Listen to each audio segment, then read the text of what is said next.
آپ اس طرح نہ کریں، اس کے صحیح، بالکل نتائج صحیح۔ جو ہے سیاسی نتائج اور عوامی نتائج خطرناک ہوں گے۔ لیکن اس وقت کے جج صاحبان کی دانش میں یہ 63A کی جو تشریح تھی اور اس سے منسلک جو نتائج تھے وہ درست تھے، جو 25 اراکین کے ووٹ کو جس طرح نہیں مانا گیا۔ اس وقت یہ کہا گیا کہ 63A میں یہ بات کہی گئی ہے، ہم نے الفاظ کو نہیں دیکھنا، آئین میں درج الفاظ اور نکات کی روح کو ہم نے دیکھنا ہے، اس کو سمجھنا ہے، اس کے تحت اس کا یہ مطلب بنتا ہے کہ 63A پہ جو بندہ فلور کراسنگ کرتا ہے وہ نااہل بھی ہوتا ہے اور اس کا ووٹ بھی کاؤنٹ نہیں ہوتا۔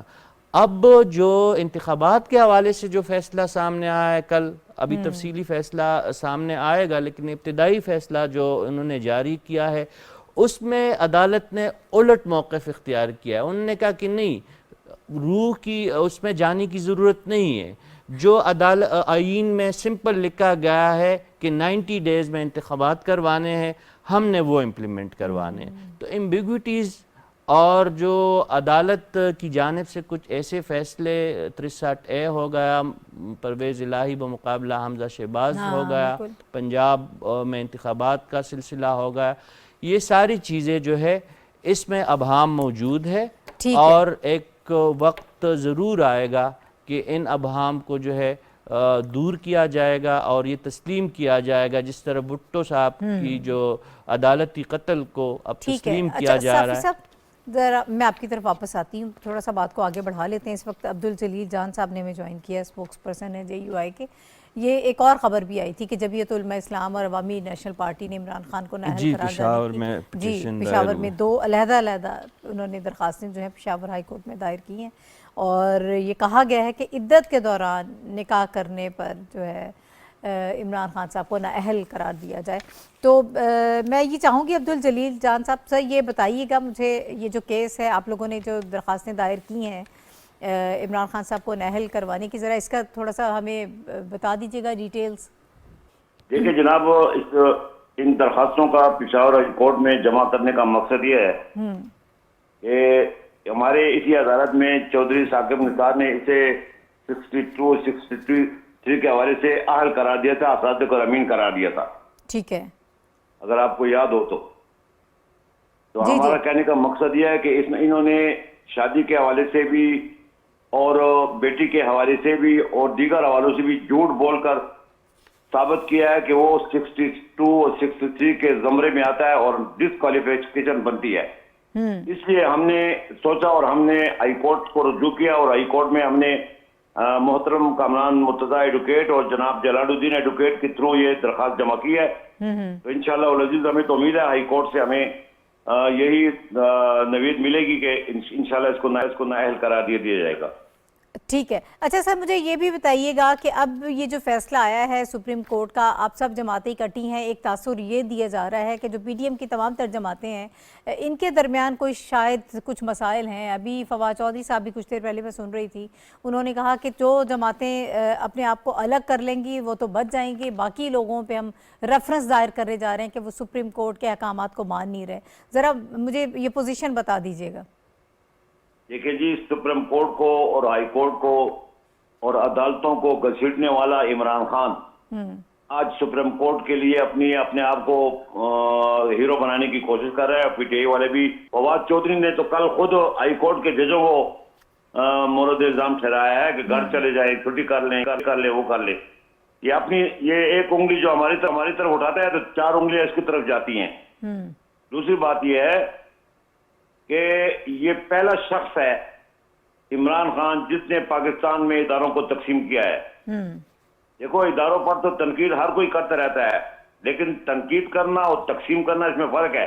صحیح ہے، تنقید کرنا آپ انسانی بنیادی حقوق میں آتا ہے کہ آدمی کسی اوپر تنقید کرتا ہے، اس کا حق بنتا ہے، لیکن اداروں کے درمیان رکھنا ڈالنا اور تقسیم پیدا کرنا، فوج میں بھی تقسیم پیدا کرنے کی کوشش کی اس نے، اور اب عدالت میں بھی اس نے تقسیم پیدا کرنے کی کوشش کی۔